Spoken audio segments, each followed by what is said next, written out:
freedom. It's being able to do what you want, when you want, how you want to do it. And now you hold that power in your hands. Hi, I'm Teresa Parente.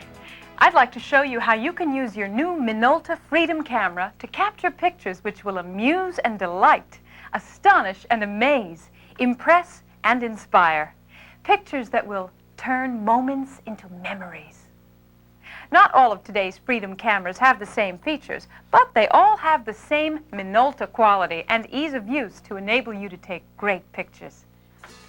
Depending on which Freedom camera you have, features such as autofocus, a dual or even a zoom lens, an automatic flash, and a self-timer can increase your picture-taking options. And accessories such as teleconverters and camera cases can add to your enjoyment of your new Freedom camera. Your photo dealer will help you select the right one. Let's spend a few minutes chatting about how to get the most out of your new camera. Getting started is simple. First, follow the directions in the instruction manual for putting the battery into your camera. Next, select the film you'll use to take pictures. If you want to end up with color prints that you can show to your family and friends, films with color in the name will give you great memories, and Kodacolor Gold 200 is an excellent choice for almost any situation. On the other hand, if you'd like to have color slides, then you'll need to use a film with chrome in the name, like Kodachrome. Keep in mind that in difficult lighting situations, slide film is much less forgiving than print films. Now, let's load some film. Regardless of the model you have, just open the back, drop in a roll of film, and pull the leader across. Make sure that the tab goes all the way to the end, then close the back. You'll know that you've loaded the film correctly when you see the counter go to number 1. If it doesn't go to 1, try again. That's all it takes to get ready for the fun of photography. Now let's take a look at how some of the features on your camera can help you fill your album with great photos of family and friends. With your new Freedom camera, all you have to do is position the subject in the frame in the viewfinder and take the picture. With a focus-free camera, everything from about 6 feet to infinity will be in sharp focus. An autofocus camera, which has a mark to show what the camera will focus on, will focus as close as 2 to 3 feet. An auto exposure system gives you the best results under most lighting conditions. Not too light, not too dark. It gives you the perfect balance between light and shadow. When you're finished taking a roll of film, you have to rewind it into the film canister before taking it out of the camera. On some Freedom cameras, this happens automatically after you take the last picture on the roll. On others, you have to manually rewind the film. After it's rewound, just open the back, take the film out, and have it developed at your favorite photo dealer or photo finisher. A photo album will make it easy to relive all the wonderful moments you have preserved on film. But while your camera can take great pictures, you have to see the possibilities that exist. And for that, you need the most basic of accessories, your own eyes. You see, what your Freedom captures on film is determined by how you look at the world and how you see that world through the viewfinder of your camera. You can see the land or a landscape. You can see a person or a child. You can be standing still or be part of the action. And that's the difference between taking snapshots and taking really good shots. Let me share with you a few simple tricks that will enable you to get the most out of the pictures you take with your new Freedom camera. They all come under the heading of composition, putting the pieces of a picture together in a pleasing way. First, for most situations, try to get close, really close. Get rid of elements that distract from the subject. Focus the viewer's attention exactly where you want it. Intimate close-ups of family and friends, their smiles, their faces. What makes them important to you? Getting close is the easiest way to create a new and exciting look for your pictures. But of course, people's faces are not all that make up your life. Mountains and rivers, canyons and cities, family groups, sunrises and sunsets. All of these and a lot more. And they can all make great pictures. But instead of moving in, you'll have to back up, show more of a scene. But that doesn't have to mean a picture like this. Simply putting the subject a little off-center can get a picture like this. Much more interesting, dramatic, dynamic. And since your subject is on one side of the frame, don't leave your viewer wondering what was out there. Have the subject look into the frame. That lets the picture tell the whole story. When you're taking in those broad views, minimize the unimportant elements. If the top of the picture is less interesting, let that occupy less of the frame. If it's the top that you want to show, then minimize the bottom of the picture. A final trick. Approach your subject from an angle that will help make your photograph even more memorable. The most intimate pictures are taken eye to eye, at the same level. So if you're shooting a child, a pet, or something else that's closer to the ground, bend your knees, get down to that level. If you shoot down at them, they'll look small and distant. And by the same token, if you shoot up at something, it becomes bigger and more powerful. In either case, you control the feeling that the viewer gets from that photo, even if the subject doesn't change. Just simple points of basic composition, but they'll help you take photos that will be memorable for years to come. You know, as I said earlier, there are lots of great features built into your Freedom camera. Let's look at how they increase your picture-taking options. A basic point-and-shoot camera has a wide-angle lens. This gives you the best chance to get everything into your picture. But Okay, some ready? Freedom cameras feature a dual Good lens. picture. Not only does this give you a wide lens for taking big shots, Big but a picture. flip of a switch gives you a One more. telephoto lens to get those close shots without moving a step.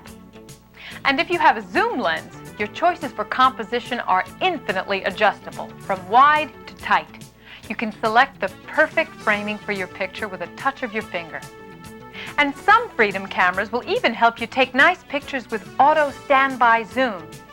As you raise the camera to your eye, it automatically zooms to a good composition. Flash pictures are bound to come up sooner or later. Whether your flash is manual or automatic, it will add light to a scene that would otherwise be too dark. This is done automatically by most Freedom cameras. If flash is needed, the camera warns you in the viewfinder or automatically turns on the flash. Some Freedom cameras have a red eye reducing flash. With this, you'll get great flash shots without those annoying red spots at people's eyes. It works by firing a short burst of light before the main flash, causing the iris in your subject's eyes to become smaller. The result? More pleasing pictures. If your camera doesn't have this red eye reducing flash, you can help reduce red eye by turning on some lights in the room or by telling your subjects to look slightly away from the camera. Your flash can also be used when there's lots of light, but it's not in the right place. This is called fill flash. And whether it's automatic or manual, it enables you to lighten shadow areas for more pleasing pictures. The self-timer is one of the most fun features you'll find on your new Freedom camera. It lets you get into your photos. Set the camera on a ledge, wall, or pocket tripod and aim it, leaving room for yourself in the picture. Then, just press the shutter release. Okay, everybody. You'll have 10 seconds to get in the picture yourself. Now you'll be able to prove that you were really there too. Some Freedom cameras are even water resistant down to a few feet underwater, so you can take pictures by the pool, on the beach, in the rain, or any other place you might be concerned about water harming your camera. And a good camera bag is a great place to keep your camera and film when traveling, so it'll always be an easy reach when you see a great picture. Your favorite photo finisher has lots of great frames and albums, so you can keep and display your best photos. Of course, not all of these features are on every Freedom camera, but regardless of which model you have, a little bit of thought as you take your picture can go a long way towards making a memorable photograph. Let's look in on a party and see how to put some of these ideas to work and see what other tips we can learn. Grandpa is using a Freedom dual lens camera to take pictures of the kids playing catch. Now, from where he is, with the lens in the wide position, this is about what the picture will look like. Not very exciting. But if he moves in or switches to the tele position, this is what he gets. Great pictures without moving a step. And a zoom lens would give an infinite variety of positions from near to far to capture just the picture he wants. And in other sports action, Anne is using her fixed lens camera to capture the annual aunts and uncles croquet match. She's certainly close enough, but this angle doesn't have much snap. So Anne bends down and focuses our attention on the ball and Aunt Elaine. And then the picture really tells a story. Sunlight and shade can make pretty pictures, but tricky picture taking. But Ken is going to use the built-in flash to get the best picture possible. Where Grandma and Grandpa are sitting, the scene is backlit. There's certainly enough light for a picture, but the results will be less than stellar. So Ken makes sure that his flash will fire and uses the automatic fill flash and gets a great photo for his album. This picture will look even better with a grandchild in the middle, but the camera will try and focus on what it sees in the background in the focus zone. In this situation, Ken uses focus hold. First, he focuses on Grandpa. Pressing the shutter release slightly locks the focus. Now, without releasing the button, Ken recomposes the shot and gets a picture everyone will want copies of. Looks like dinner is cooking, or burning if I know these chefs. Susan wants to immortalize this gang on film, and it's easy with her Freedom camera. But what's Hank looking at? Susan simply pans to include the barbecue. By letting Hank look into the picture, we get to see the object of his attention, and the whole story gets told. Finally, if Matt is going to capture the action, he has to follow it wherever it goes.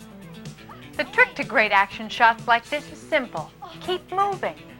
Matt presses the shutter release as he's following the action. He doesn't stop when he's taking the picture, and the results speak for themselves.